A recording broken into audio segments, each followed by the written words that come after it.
भी एक जॉब ढूंढ रहे हैं और सपना देख रहे हैं कि कोई सरकारी नौकरी मिल जाए, लेकिन जरा रुकिए, आजकल बहुत सारे ऐसे स्कैम्स हो रहे हैं हमारे आसपास जहां पे लोग सरकारी नौकरी के नाम पर लोगों को बहुत ज्यादा बेवकूफ बना रहे हैं और उनसे लाखों रुपए ले रहे हैं। आज मैं ऐसे ही एक फेक गवर्नमेंट जॉब के स्कैम के बारे में बात करने जा रही हूँ, जहां पर लोगों को ऐसे सरकारी नौकरियों का सपना दिखाकर बेवकूफ बनाया जा रहा है और उनसे लाखों रुपए लूटे जा रहे हैं। तो कई बार हमारा ऐसे सरकारी नौकरी करने का सपना कैसे नाइटमेयर में बदल जाता है हमें पता भी नहीं चलता है। तो आइए चलिए आज यही देखते हैं कि ये स्कैम्स किस तरह किए जाते हैं और हमें इनसे कैसे बचना चाहिए। सरकारी नौकरी का झांसा देने वाले स्कैमर्स अक्सर ग्रुप्स में काम करते हैं। कोई एक बहुत ही ऊंची पोस्ट का सरकारी एम्प्लॉय बन जाता है, कोई मिनिस्टर बन जाता है या कोई मिनिस्टर का असिस्टेंट बन जाता है और ऐसे करके वो लोगों को ट्रस्ट दिलाते हैं कि वो एक्चुअल में सरकारी एम्प्लॉय हैं और उन्हें जॉब दिलवाने में मदद करने वाले हैं। ये स्कैमर्स पूरी तैयारी के साथ काफी प्रोफेशनली ये स्कैम्स करते हैं, जहां पर ये फेक ऑफर लेटर्स बनाते हैं जो ऐसे ही सरकारी लेटर हेड्स पे होते हैं, ऑफ कोर्स जो कि झूठे होते हैं। साथ में इनके पास सरकारी फॉर्ज्ड स्टैम्प्स भी हो सकती हैं।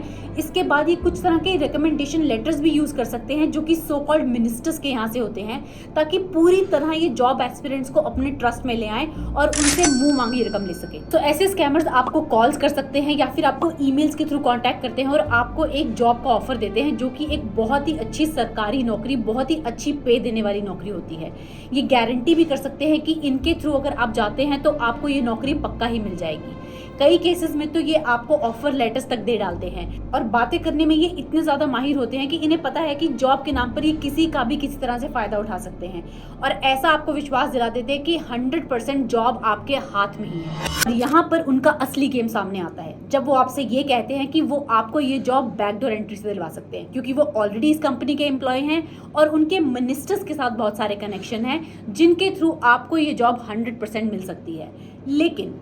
इसके लिए आपको देना पड़ेगा बहुत सारा पैसा। बट यहीं आपको रुकने की जरूरत है और उन रेड फ्लैग्स को पहचानने की जरूरत है, क्योंकि अक्सर ऐसे जॉब के रिक्वायरमेंट के चलते और वो भी सरकारी जॉब के रिक्वायरमेंट के चलते एस्पिरेंट यही सोचता है कि ये एक लाइफ टाइम अपॉर्चुनिटी है जो उनके पास आई है और अगर अभी उन्होंने इसमें ये वन टाइम इन्वेस्टमेंट नहीं किया तो हो सकता है कि ये अपॉर्चुनिटी उनके हाथ से निकल जाए और उनका भारी नुकसान हो जाए। बट असलियत में भारी नुकसान तो तब होता है जब वो इस जॉब के नाम के पैसे उस स्कैमर को दे देते हैं और वो पैसे लेके हमेशा के लिए गायब हो जाता है। ऐसे सरकारी नौकरी के जॉब के स्कैम्स में कितनी हॉरिफाइंग स्टोरीज होती हैं। हाल ही में एक ऐसी रियल लाइफ स्टोरी हुई है जो मैं आपको बताना चाहती हूँ, जिससे कि आपको भी अंदाजा लग जाए कि ऐसे झांसे में फंसकर हम अपना कितना बड़ा नुकसान कर सकते हैं। तो स्टोरी शुरू होती है लखनऊ से। यहाँ पर 16 इनोसेंट लोगों को स्कैमर्स कॉल करते हैं और अपने आप को सरकारी एम्प्लॉय बताते हुए एनटीपीसी में जॉब दिलवाने की ऑफर देते हुए लगभग 60 लाख रुपए उनसे लूट लेते हैं। तो यहाँ पे स्कैमर नंबर 1 बनता है एनटीपीसी का एम्प्लॉय,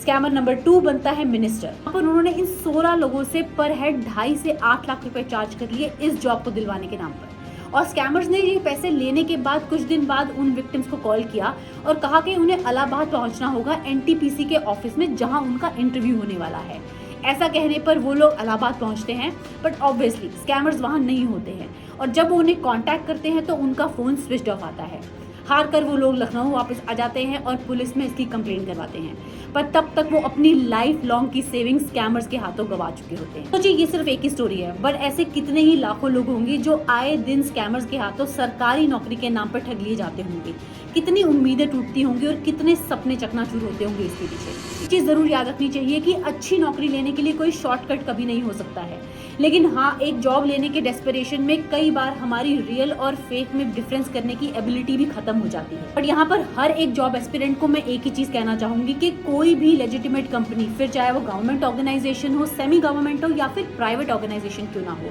वो कभी भी आपसे फोन कॉल करके इस तरह से पैसे नहीं मांगते हैं आपसे जॉब दिलवाने के लिए, और ना ही उनके कोई भी एम्प्लॉय आपको कॉल करके ऐसे जॉब्स की ऑफर देते हैं। ऐसे कंपनीज के या फिर एनटीपीसी हो या फिर कोई भी और कंपनी हो, उनके जॉब्स हमेशा उनकी वेबसाइट्स पर होते हैं या फिर उनके ऑफिशियल चैनल्स के थ्रू ही कम्युनिकेटेड होते हैं, जैसे कि उनके एम्प्लॉयज की ऑफिशियल ईमेल आईडी। कुछ रेड फ्लैग्स हैं जो ध्यान में रखनी चाहिए कि कोई भी ऐसे रैंडम कंपनी आपको जॉब की ऑफर के लिए कॉल करती है जहां आपने अप्लाई भी नहीं किया है या फिर आपने एक्सपेक्ट नहीं किया है, तो हो सकता है कि वो एक स्कैम हो या कोई आपसे पैसे मांग रहा है इंटरव्यू करवाने के लिए अदर देन कोई कंसल्टेंसी, तो ये भी एक फ्रॉड हो सकता है। बहुत ही ज़्यादा अच्छी सैलरी जो आपने एक्सपेक्ट नहीं की हो उस रोल के लिए वो मिल जाना, ये भी एक रेड फ्लैग हो सकता है। और या फिर बिना इंटरव्यू के ही जॉब ऑफर मिल जाना, ये तो बहुत बड़ा एक स्कैम का अलर्ट है। आपको ऐसी चीज़ों से बिल्कुल दूर रहना चाहिए। आप भी ऐसे किसी फेक जॉब के स्कैम के शिकार हुए हैं या फिर आप उससे कैसे बचे हैं, उसका एक्सपीरियंस मेरे साथ कमेंट्स में ज़रूर शेयर करिए,